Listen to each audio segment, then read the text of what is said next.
নমস্কাৰ মোৰ প্ৰিয় বন্ধু বান্ধৱীসকল, কি খবৰ? আশা কৰোঁ সকলো ভালে কুশলে আছে আৰু ময়ো ভালে আছোঁ আপোনালোকৰ আশীৰ্বাদত। প্ৰথমতে আপোনালোকক কল্পনা দিকু ডেইলি ব্লগছৰ নতুন এটা ভিডিঅ'লৈ স্বাগতম জনাইছোঁ। আৰু এতিয়া মোৰ কথাকেইটা ক'বলৈ ওলাইছোঁ। মোৰ মনত কিছুমান কথা আহিছে, সেইকাৰণে ভাবিছোঁ আপোনালোকৰ ওচৰতে প্ৰকাশ কৰোঁ। আজি দুদিনমানৰ পৰা দেখিছোঁ, বিশেষকৈ কালিৰ পৰা বেছিকৈ দেখিছোঁ। আগতেতো আমাৰ গুৰুজনাৰ প্ৰেমানন্দ কৃষ্ণগুৰুৰ কথাখিনিতো আপোনালোকে গম পাইছে। মই ভিডিঅ' দিয়াৰ পাছত মোৰ ওপৰত ভাবুকি প্ৰদান কৰিছে, ভাবুকি আহিছে। সঁচা কথা ক'লে আজিকালি মানুহে বৰ বেয়া পায়। সঁচা কথা ক'লে মুখখন বন্ধ কৰিবলৈ বহুত বিচাৰে, ধমকি, দাবী ধমকি, অন্ধভক্তসকলৰ গুণ্ডামী বুলি কয় সেয়া। আৰু এতিয়া দ্বিতীয়টো কথা হৈছে, মই যোৱাকালি ফেচবুকটো চালোঁ আৰু অকণমান ব্যস্ততা থকাৰ কাৰণে ভালকৈ টাইম দিব পৰা নাই আপোনালোকক। চাই পেলাই সঁচাকৈ গোৱালপাৰাত আমাৰ পংকজ পাঠক ডাঙৰীয়াৰ যিটো ঘটনা হ'ল, সেই ঘটনাটোত বহুতেই নিন্দনীয় বুলি কৈছোঁ, বহুত বেয়া লাগিছে। আৰু সম্পূৰ্ণ ঘটনাটো চাই এনেকুৱা এটা লাগিছে যে এইটো আগৰ পৰাই প্ৰি প্লেন কৰি আছে তেওঁলোকে। আৰু যিকেইজনে পংকজ পাঠকক পাছফালৰ পৰা মাৰপিট কৰি থকা দেখিছোঁ, সম্পূৰ্ণ পংকজ পাঠকৰ কথাখিনিৰ লগত মিল পৰিছে। তেওঁ কৈছে যে তেওঁলোকৰ চুলি গজা দেই, সকলোৰে যিকেইজনে তেওঁৰ লগত মাৰপিট কৰিছে এই প্ৰসংগটোত তেল ভৰাই কিয় নিদিবি বুলি কোৱা কাৰণে এনেকুৱাখিনি সংঘটিত হ'ল। তেনেকৈ চুলি একদম দেখা পাইছে আপোনালোকে, গোটেই কেইজনৰ চুলি আছে। আৰু এতিয়া মেইন কথাটো হৈছে সাংবাদিক, একাংশ সাংবাদিক, সকলোকে ক'লে ভুল হ'ব, আমাৰ একাংশ সাংবাদিক তাত আগৰ পৰাই আছিলে। হয় বাৰু, সেইটো ভিডিঅ'টোত সুন্দৰকৈ দেখা পাইছোঁ। পুলিচ প্ৰশাসন ইমান সুন্দৰকৈ, ইমান ধুনীয়াকৈ পুলিচ প্ৰশাসনে পংকজ পাঠকক প্ৰটেকশ্যন দিলে, ভাল লাগিলে চাই। ভূপেন হাজৰিকা দেৱে ইমান সুন্দৰকৈ গাইছে যে মানুহে মানুহৰ বাবে যদিহে অকণো নেভাবে, ভাবিব কোনে নোকোৱা। সেই কথাখিনি একদম লাগি গৈছে। আমি অসমীয়া নহওঁ দুখীয়া বুলি সান্তনা লভিলে নহ'ব। আজিৰ অসমীয়াই নিজক নিচিনিলে, আজিৰ অসমীয়াই নিজক নিচিনিলে অসম ৰসাতলে যাব। ৰসাতলে গৈছে।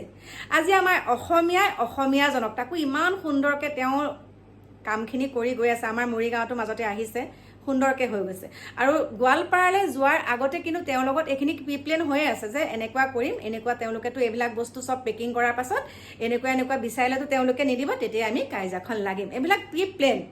আৰু একাংশ সাংবাদিকে যেনেকৈ দেখাইছে, সঁচাকৈ দেই বহুত দুখ লাগিছে। এজন অসমীয়া মানুহ হৈ, এজন অসমীয়া মানুহ, গোটেইখিনিতো অসমীয়া মানুহে আছিলে, কিন্তু তাত কেইজনমান মুছলমান যুৱকেহে আমাৰ পংকজ পাঠক ডাঙৰীয়াই কোৱা মতে পংকজ পাঠক ডাঙৰীয়াই কোৱা মতে তেওঁ কেইজনমান মুছলমান যুৱকেহে তেওঁক নি পেলাই অকণমান সুৰক্ষিত স্থানত তেওঁক থৈছিলে।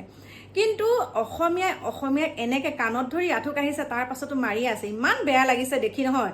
মই এটা কথা ভাবিব পৰা নাইকিয়া, ইমান যে এই পংকজ পাঠককে পালেগে ন, যিজনে নেকি লোকক ঠগি খোৱা নাই, কিন্তু ইমান সুন্দৰকৈ তেওঁ কামবিলাক কৰি আছে। আৰু এটা কথা কি জানে, তেওঁৰ পৰা যদি মানুহে ফল নেপায়, চুলি গজাৰ পাছত প্ৰথম এবাৰ তেল দিলে, তাৰপিছত তেল, এইখিনি কথা কিন্তু নকওঁ মই, কাৰণ আমাৰ ওচৰৰ মানুহ বহুত গৈছে, বহুতে প্ৰমাণ পাইছে। তেওঁ যাদু মন্ত্ৰ কৰি দিয়া নাই, তেওঁ অন্ধবিশ্বাস বিয়পোৱা নাই, কিন্তু তেওঁ নিজেই কষ্ট কৰিছে। তেওঁ আয়ুৰ্বেদিক ঔষধ, আমাৰ বনৌষধ যিবিলাক থাকে, সেইবিলাকে মিশ্ৰণ কৰি তেওঁ তেল সানি পেলাই চুলি গজাইছে। চুলি গজোৱা বুলি নহয়, বহুত বেমাৰ ভাল পাইছোঁ। মোৰ মা আৰু দেউতাৰ এটা বেমাৰত ভুগি আছিলে। তাৰপিছত পংকজ পাঠক দেৱৰ যিখিনি কথা কয় যে দাইল পানী তেনেকৈ চূণৰ পানী মিলাই দিলে এনেকুৱাখিনি হয়, সেইখিনি খোৱাৰ পাছত সম্পূৰ্ণ নিৰোগী হ'ল। আৰু পংকজ পাঠকৰ কিছুমান কথা মই ফ'ল' কৰাৰ লগে লগে মোৰো কিছুমান বেমাৰ ভাল পাইছোঁ। গতিকে ইয়াত যাদু মন্ত্ৰ কথা নাই। যিসকলে একাংশ লোকে যাদু মন্ত্ৰ কৰে, ভূত ওলাইছে, আমুক ওলাইছে, তামুক ওলাইছে, সেইবিলাক ইমান অন্ধবিশ্বাস বিয়পাই আছে, বৰ্তমানলৈকে দেখা পাই আছে, অন্ধবিশ্বাস বিয়পাই আছে দেই। কিন্তু সেইবিলাকক একো কৰিব নোৱাৰে। আমাৰ পংকজ পাঠক ডাঙৰীয়া ইমান এটা সুন্দৰ কাম কৰি আছে, কৰাৰ পাছত কি কৰিছে, তেওঁক মাৰপিট কৰি ছ'চিয়েল মিডিয়াত পুলিচে চাই আছে, তেওঁক আঁঠু কঢ়োৱা, কাণত ধৰা পুলিচে চাই আছে। সঁচাকৈ লাজ লাগিছে। আজি পুলিচ প্ৰশাসনে তেওঁক কি কৰিব লাগিছিলে? আৰু তাকে এতিয়া যদি কওঁ, কি বুলি ক'ব, এই আহি গ'ল আৰু এজনী বৰ কথা ক'বলৈ। মই চাই আছোঁ এইকেইদিন, কিন্তু বিশেষ এটা কামৰ কাৰণে মই ভিডিঅ'টো দিব পৰা নাছিলোঁ, কথাখিনি ক'ব পৰা নাছিলোঁ।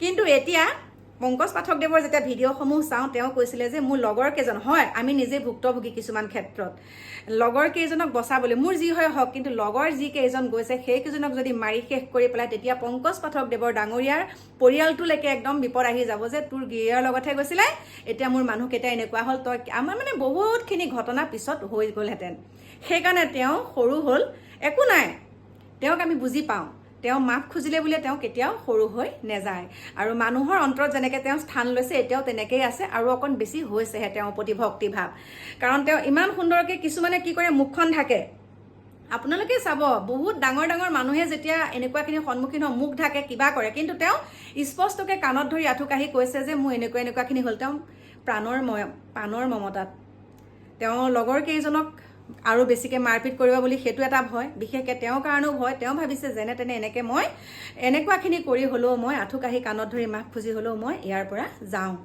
মোৰ জীৱনটো মই বচাওঁ গতিকে ইমান লাজৰ বিষয় সঁচাকৈ দেই একে লাজ লাগিছে আৰু লাজ লাগিছে লাগিব লাগে ক'ত লাগিব লাগে আৰু লাগিব লাগে ক'ত লাগিছে ক'ত ইমান ডাঙৰ ডাঙৰ ঘটনাবিলাক হৈ আছে লাজ লাগিছে সেইবিলাক ঘটনা ওচৰলৈ নাযায় গৈ পেলাই পাইছেগৈ কাক পংকজ পাঠকক আঁঠু কঢ়োৱা কাণত ধৰোৱাত একাংশ সাংবাদিক দৌৰি দৌৰি গৈ দেখাইছেগৈ জুম কৰি সেই কি বুলি ক'ম আৰু আমাৰ ওচৰে পাজৰেও দেখোঁ ইমান ডাঙৰ ডাঙৰ ঘটনা হয় তাত কি কৰে একাংশ সাংবাদিকক যদি মাতো তালে মানে কিছুমানে মাতে আৰু কিন্তু তাত বেলেগ ধৰণৰ এটা খেল হয়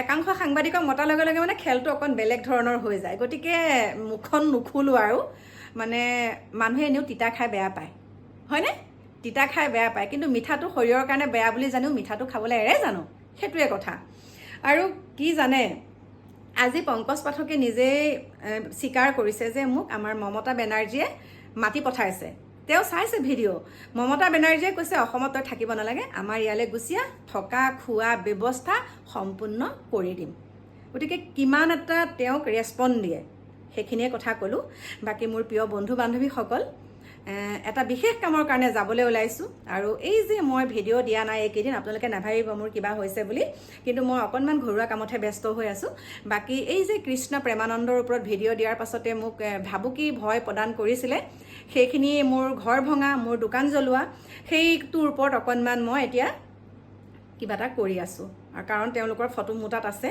যিকেইজনে মোক ধমকি দিছিলে যে তোৰ ঘৰ জ্বলাই দিম তোৰ গাড়ী জ্বলাই দিম আৰু মোৰ দোকান কেইখন জ্বলাই দিব বাকী মোক মানে মৃত্যুৰ ভাবুকি একে মোৰ ল'ৰা ছোৱালীলৈকে দিছে গতিকে এইটোৰ ওপৰতে মই অকণমান এতিয়া ঘূৰি আছোঁ তেওঁলোকৰ ফটোখিনি মই ৰাজহুৱা কৰিম দেই বাকী পংকজ পাঠকৰ ঘটনাটো সঁচাকৈ বহুত দুখৰ বহুত নিন্দনীয় আৰু বিশেষ একো নকওঁ লগ পাম সুন্দৰকৈ আহি আছোঁ আপোনালোকৰ মাজলৈ আৰু তেওঁ দুটামান ভিডিঅ' মই আপোনালোকক দি দিছোঁ চাব আহিতো মৰমত কোৱা হয় অভিমান থাকে যিহেতু মামাৰ ঘৰ হয় অভিমান এটা থাকে বেলেগ ভৱিষ্যতে এনেকুৱা নকৰে আৰু আপুনি